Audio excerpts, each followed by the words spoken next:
Okay, we are live. Thank you everyone for joining us today and all of this week where we are chatting to inspiring Click Love Grow grads who have taken our advanced course. Okay, we are live. Thank you everyone for... The tech is not my friend today, but that's all right. Let's just sort this out. Okay. So we are having tech problems today. We are streaming on YouTube, shared to Facebook because Zoom didn't want to talk to Facebook, but that's okay. We are here today with the beautiful Floss. She is based on the Mornington Peninsula in Victoria, Australia. So currently on lockdown, which is very frustrating for those in Victoria, but I'm so grateful she's here to chat with us today. Like I said, all of this week, we're chatting to inspiring advanced grads, talking to them about the images they love, sharing some of their inspiration with us, and of course, talking about the advanced photography course. So Floss, thank you so much for joining us this week. Thank you for having me. I'm honoured to be here. Yeah. And coming to us from a very beautiful part of the world. I absolutely love your background that you have right there. It's outside my window across the road. So yes, I am incredibly lucky to be living where I am. So gorgeous. So I am going to grab our link, share it over to Facebook. So while I do that, can you tell us a little bit about where you are in the world? Because of course at Click Love Grow, we have women from everywhere, which is what makes it such a fantastic community. But also tell us how you got into photography and what it is you really love about photography. So I'm about an hour out of Melbourne down on the Mornington Peninsula. It's a beautiful part of the world. We have beaches on both sides. We have smooth beaches on one side and big rough bay beaches on the other side. My husband bought me a camera for my 50th, I don't like to say that out loud, birthday. And it was just an entry-level camera to see whether or not I'd actually liked it or would carry it, because I said to him, I'm not going to carry one. It's too bulky. I have my phone. And I immediately fell in love with it. So I had that for, and I had no idea how to use it. I don't think I'd ever had a DSL in my life. I had little ones that I used to carry, a little underwater camera, just a little click and kind of go one, but never had I used a big girl's camera. So he bought me that, and I think it was a Canon 1200, so very entry level. Loved it. It became my new obsession because my son is about to turn 21 next week. Wow. And I have an 18-year-old doing school here at home. So it's more about a little bit of me time. It's, they're not reliant on me anymore. So I can go, I don't have to be home at 5 or 6 o'clock. I can go out and shoot a sunset if I want to. Fine. You'll get there, ladies. You'll get there, trust me. Yeah, so, I guess the unfortunate bit about that is I never had a camera when they were little, and I look at all the other people in this group and I think, oh, I love how you capture your children. And so I just gravitated, I think, towards landscape because I was able to be out and about and explore. So I didn't get my camera in specifically to actually take landscape photos, but it's me time. It's out and about and off I go and just explore, and it's beautiful. So, and you live in such a beautiful part of the world as well, so no shortage of inspiration. Exactly. So the photos that you see of me at the moment, and some of the ones that you'll show later, are within my 5-kilometre bubble that I'm allowed to walk. So I'm desperate to get out and about again to be able to drive to some of these locations, because we have the sun rise on one side of the peninsula and set on the other side, and so that's a half an hour drive for me for one or the other, but I'm not allowed to do that at the moment. So I'm doing macro instead, so there's a bonus. I'm learning macro. That's true. Photography does offer lots of inspiring little niches to go down. I think that was so exciting to chat to you today, because a lot of people see, photographers in our community and grads who've taken our courses sharing beautiful photos of their kids, like you say. And then sometimes people think, oh, well, I don't have people to shoot, or I don't shoot portraits, so maybe the advanced course isn't for me, or, maybe there's nowhere I can take these next steps in photography. But, as you show us, that's not the case at all. Absolutely not. So the only time I'm allowed to take photos of my children that I don't sneakily take is Mother's Day. Every year I say to them, they have to give me that amount of, I don't want any presents. For that time of the day, they have to actually allow me to take as many photos as I like of them, and they have to be happy about it. So every Mother's Day, I shoot people. We have that rule in our house as well, by the way. Oh, good. That's the family photo. They have to wear what I tell them to wear. So I do the odd people. Look, I've done a wedding before and I've done bits and pieces before, but landscape is probably where my heart lies. So, yeah. When you took the enthusiast course and you had just got your camera, and so the enthusiast course, that helped you shoot in manual mode? So the enthusiast course was fantastic. So the enthusiast course, the fact that I could actually, it was understandable. I actually did choose a course from a local photographer who was an expert. He's award-winning photographer, and unfortunately it didn't click for me. It was just too overwhelming. So when I did the enthusiast course, it all just made sense. I could do it at my own pace. I could Google things, I could YouTube things. If I didn't understand what it was, I could ask questions and not feel, really self-conscious about it, because everyone's so supportive. So I did the enthusiast course, and then I did that, and I was looking at the grad photos. When you do the enthusiast course and you hit into the grad group, I'm like, oh my goodness, like these photos are amazing. And I and ahed about doing the advanced. I'm thinking, oh, I'm not even there yet. I've only really just learned how to use my camera. But I was still really hungry to learn. So it was like, let's just jump in. Nothing ventured, nothing gained. So I did, and haven't regretted a moment of it. It's actually quite funny, because when I was asked to actually talk today, I went back to have a look at what the advanced course actually taught me, because I haven't been back to it since we did it. And it was incredible that I actually used lots of the things that we learned in the advanced class that I don't think I actually took in at the time, but it's incredible how much of that I actually use now, having learnt it and obviously stored it somewhere and just knowing how to do it now without even thinking about it. So, yeah, so I was really self-conscious about going from the enthusiast to the advanced. I was like, oh, these women are amazing. Look at what they're taking. And I just thought, oh, well, let's just give it a go. So if there's anybody out there sitting on the fence, just do it. Just give it a go, because nothing ventured, nothing gained. Oh, I love that attitude of just diving in. And again, I know lots of people think, oh, I'm not there yet. But, in our grads group, we've been running for almost 7 years now, which is incredible. And so there's such a huge variety of people that shoot different niches and have been doing it for a lot of different times. So it's finding that balance of being inspired, but not self-conscious that you're scared to take those steps because you're feeling overwhelmed by what you're seeing other people create. It's more inspiration, and they started in the same place as well. But speaking of your work, let's dive over and have a look at your photos. Yeah.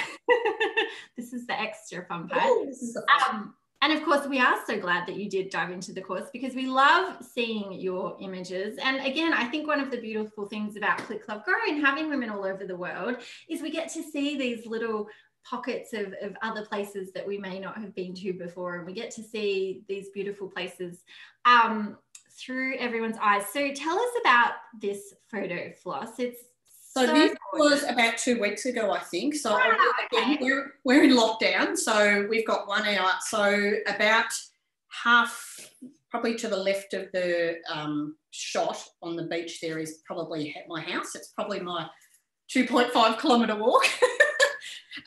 So this is a local beach just to the left of me. It's called Mount Martha. It's called Mount Martha North Beach, actually.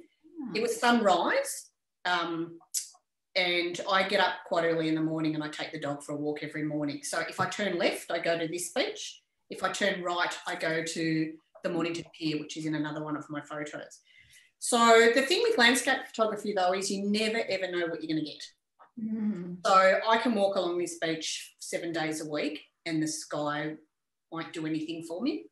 It's still very beautiful, but this morning there was a change coming in the afternoon and the sky was just beautiful. So, and I think what I love about this is, so those beach boxes on the right-hand side, they are all super wonky because all the sand washed away from all underneath those.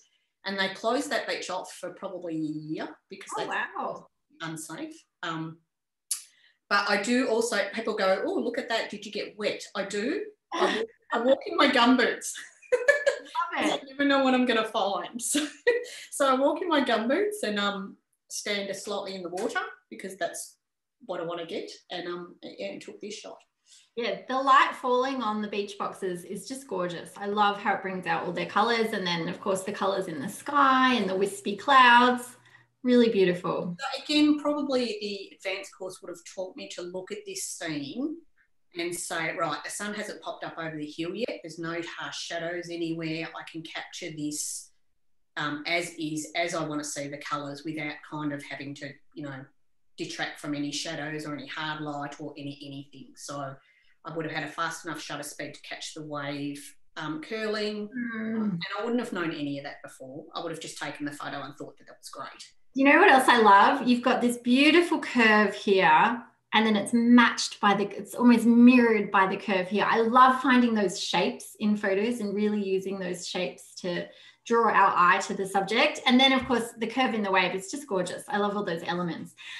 So we do have a before photo as well. This makes me cringe. This so makes me cringe. I stood at, so if I leave my house and turn right, I end up here at Mornington Pier, and I looked at it and I was so excited to get that, what I thought was a kind of starburst from the light. I was so excited to get that when I got it. I got home and I posted it as like one of my favourite photos. And I look at it now and go, oh, it's just dreadful. It's not a dreadful photo. You have gorgeous colour in the sky. The starburst is lovely from the light, but there is a big difference. Absolutely. At that. And it's really nice to look at back on your before and after, because it is incredible. Like, I take lots of, I strap my camera up. When I head out in the morning, most of you guys who have got young kids will strap your baby bag on. I just strap my camera on, which is it's actually in a baby bag, but I put my camera on. So my camera goes everywhere with me. It's like my car keys and my phone. It just goes everywhere with me. So yeah, I take lots of photos, but that before one was like, oh dear. It is beautiful, and it's great for you to reflect as well and see how far you've come and be really proud of that. So here's another photo that I know people are going to love, and you just corrected me before, Floss, because I said I really love the hummingbird photo. It's not a hummingbird, Floss said. We don't have them in Australia. So this is this I took a week. We had a week out of lockdown between our restrictions, and I managed to get our family away to Lakes Entrance, which is beautiful in another part of Victoria. It's another coastal town. We decided we'd do a bushwalk, and I had my camera on me, and this little bird was actually trying to attack its own reflection in the windscreen. Gorgeous. It was incredibly dark. And I knew that the good thing is I knew exactly what settings I needed to get to actually get the bird crisp. Mm-hmm. I knew I was going to get motion in his wings because I had to have the shutter speed so low. So I knew the fine balance that I needed to actually not have the whole thing blurred, but to get some of it crisp so that you could actually see the motion happening. I was really happy with this one. He was tiny, he was so fast, and he was trying to attack himself in the windscreen because they're quite territorial. So bless him, it's just gorgeous. I mean, you've absolutely nailed it. The fact that his face and his eye are so sharp, and then you've caught that movement in his wings. Do you remember what your settings were? No. That's all right. if I knew how to look on my computer, what was going on, I'd show you. No, that's totally fine. But one question that people always are curious about is the gear that other people shoot with. So this is a great time to chat about that. What camera do you have, and what is your favourite one? My camera with my beautiful Click Love Grow strap. Oh, gorgeous. Yes. I have a Canon 5D Mark IV.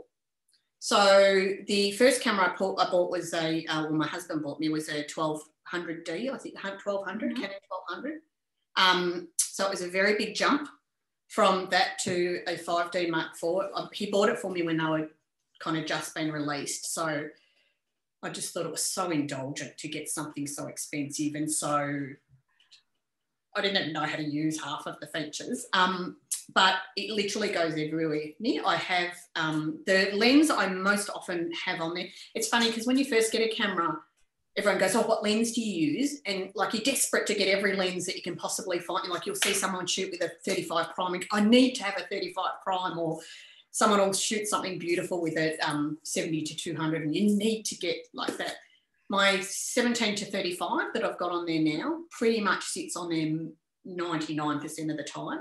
Yep. Beautiful 70 to 200 lens, but it's so incredibly heavy. I would have shot this particular shot 70 to 200, but it's incredibly heavy and most of the time my camera is slung over my shoulder. So unless I have my Sherpa husband with me to carry all my gear, love it.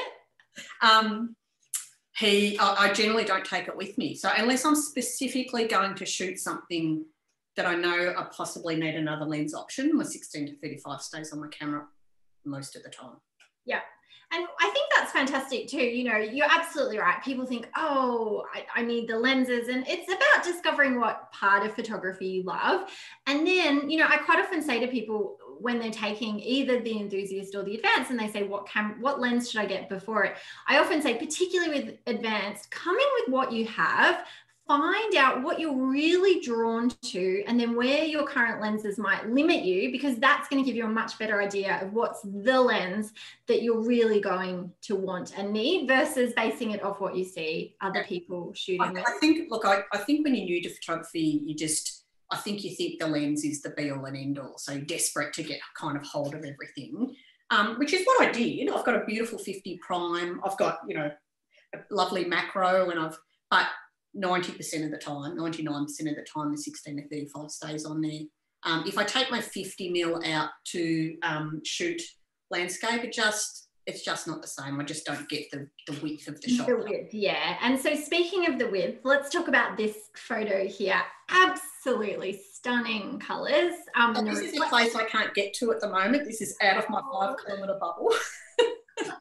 So this is about a half an hour drive on the other side of the peninsula. This is Hastings. So whilst Hastings is not necessarily it's quite an industrial. If you see at the end of the jetty there on the left-hand side, it's blue scope steel, like it's an industrial kind of spot.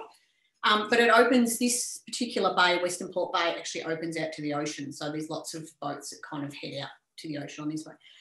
So this, again, is a sunrise shot.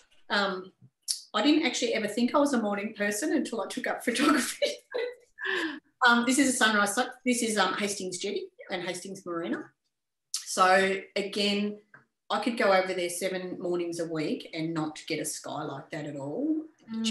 Hastings is pretty good. Even in a beautiful foggy morning, there's always something beautiful to photograph. But this, I think I took this right at the start of the advanced course because I was experimenting with the rule of thirds and what I needed in the frame and framing shots, and I was just kind of trying to figure out instead, because when we did up until the advanced course, I pretty much had all my shots follow the grid rule of thirds. You know, everything I would look through my viewfinder and like, right, that line is on that, you know, on that line of thirds, and so the advanced course taught me to look for, you know, other things, framing shots or, you know, what actually to look at and have in my photo.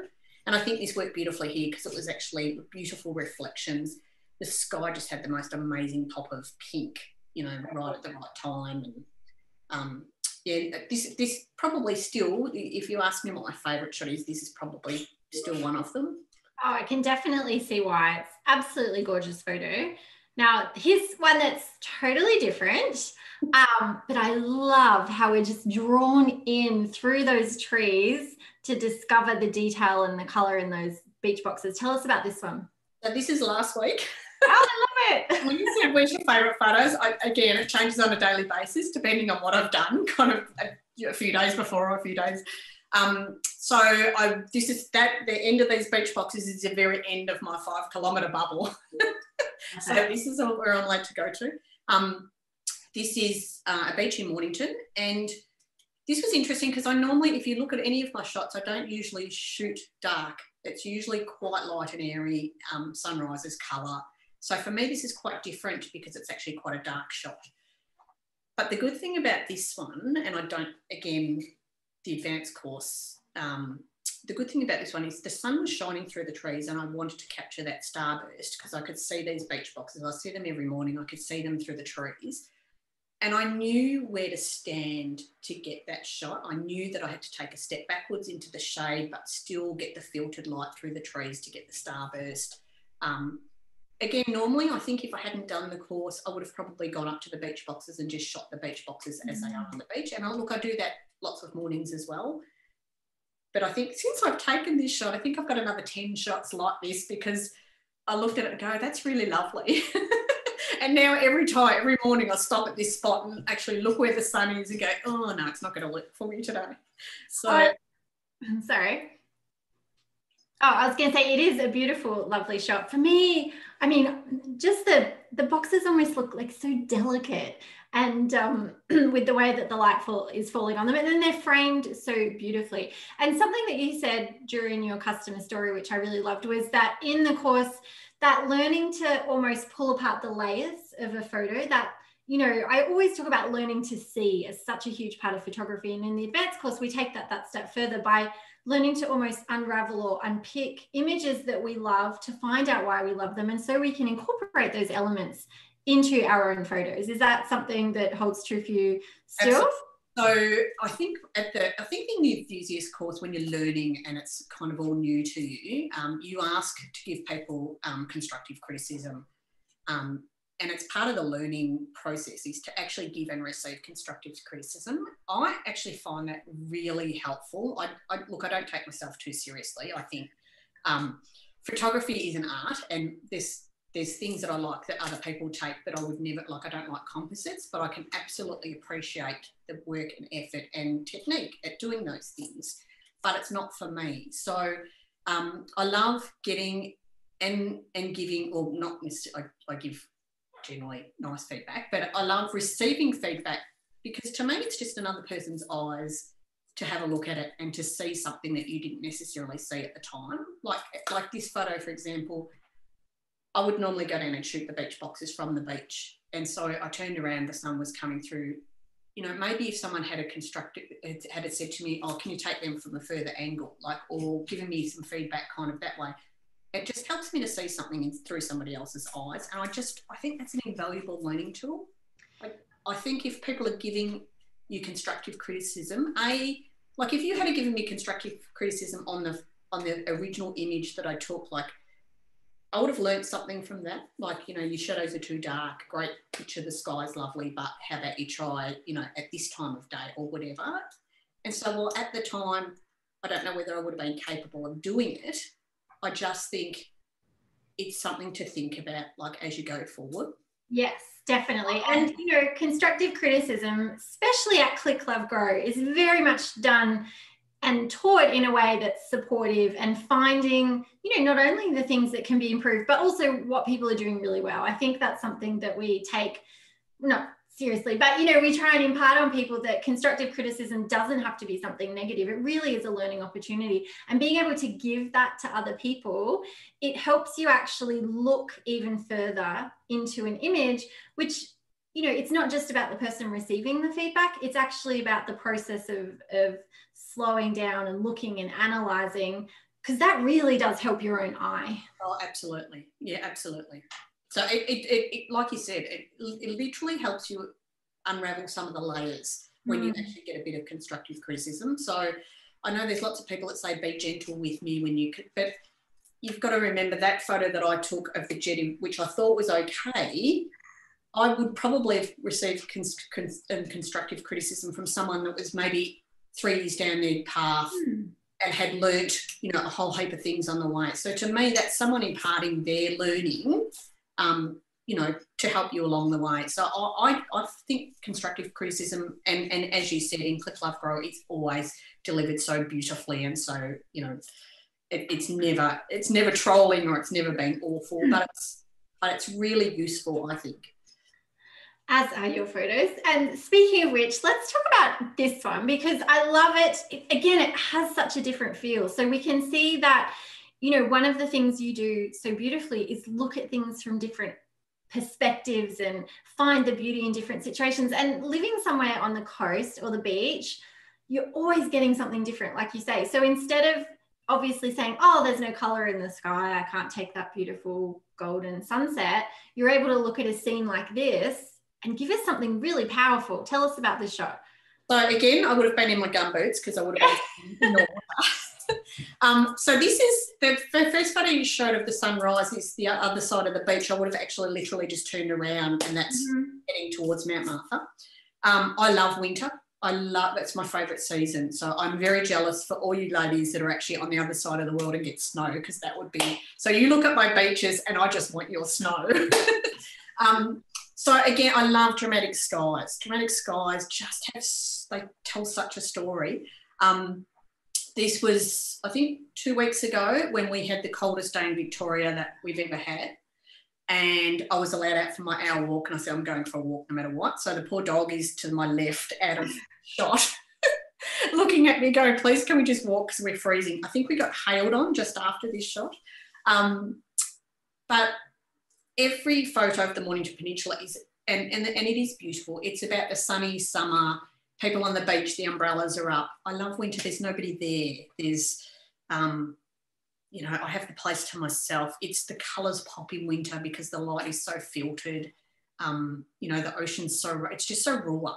I love winter. So most of my shots you'll see are either sunrise or sunset, but there's nobody. It's not often I take a beautiful, I am a redhead, so I can't go out in the sun. So winter is my favourite time. But yeah, this is, the whites were beautiful. The ocean was angry. You can see the storm coming at me, and the colours were beautiful. So, and I think really the filtered light just makes colour just so much more vibrant and beautiful and dynamic. It definitely renders the colours very differently and allows you to create something beautiful with it. So during the advanced photography course, I would love to ask you, where did you think you felt most challenged or pushed creatively to try new things during the advanced course? I think it was in the advanced course, it was definitely composition for me. So whilst I could look at that scene, again, I probably would have taken just a photo of the shoreline and the beach boxes, because that's kind of, but I think the histograms, the metering and the composition coming together. So knowing that I wanted to get that sky, because that was coming at me, knowing what I needed to expose for, like knowing kind of what was going to be the hero in my shot. I wanted you to feel that it was wild and it was cold and it was, so I think the advanced course, that pushed me out of just taking just shots, I guess. It took it to, that definitely took it to another level. So histograms, metering and composition, I think, was probably the biggest. Oh, okay. I think I've worked this one out. I think it's, yeah, I think I'm better at it now than before. Yeah, I love that. And you know, composition is something that it can always be underrated a little bit, but it always comes back to how do we place those elements in the frame, you know, how are things balanced out, and it does make a really big difference. So if there is anyone who's thinking about taking the advanced photography course and maybe they're not sure, or they're sitting on the fence a little bit, Floss, do you have any words of inspiration for them? Again, everybody just says just do it, and I remember actually hearing that exact same thing when I was thinking about it. I'm like, oh, look at their photos, can I do that? How embarrassing if I just put this awful photo up. Even now, looking back at the advanced course to actually have a talk to you today, I didn't pick it all up at the time when we did it. It was set at your own pace to do it your own pace. But I don't actually think, only looking back now, I don't think I actually took it all in at the time. So even if you have time to do it now, then I still use bits of that course now to date. So I'll look back at it and I'll go, oh, okay, metering, spot metering, is that what I need to kind of brush up on that a little bit. So I'll still go back to that. And I just think, gosh, we spend so much time on everybody else. Do something for yourself, you know, just at the moment we can't go to the spa or to the hot springs, or we can't, you know, do anything else. So if one thing that you can do for yourself, just do it for yourself. You invest in everybody else, take some time for yourself. So I love photography. It's my me time. It's my and it's the best thing I've done. You know, it gives me something to do. It gives me a creative outlet. It's just, I love it. Just love it. Well, we're so grateful that you took our course, Floss. We absolutely love seeing your images, and it's been so nice to chat to you today and hearing about your process and the things that you really love. I love that you shoot in your gumboots so that you get in the water. I think that's fantastic. Or are they called gumboots in America? I'm not sure. Like the boots that people have, the galoshes, I'm not sure.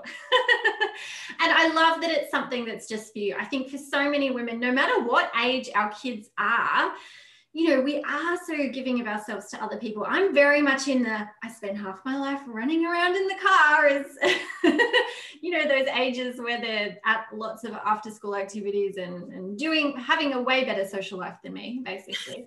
But it's so true. Photography is something where I can pick up the camera and I can go into and explore and learn and really get excited about something that's just mine. So I love that you said that.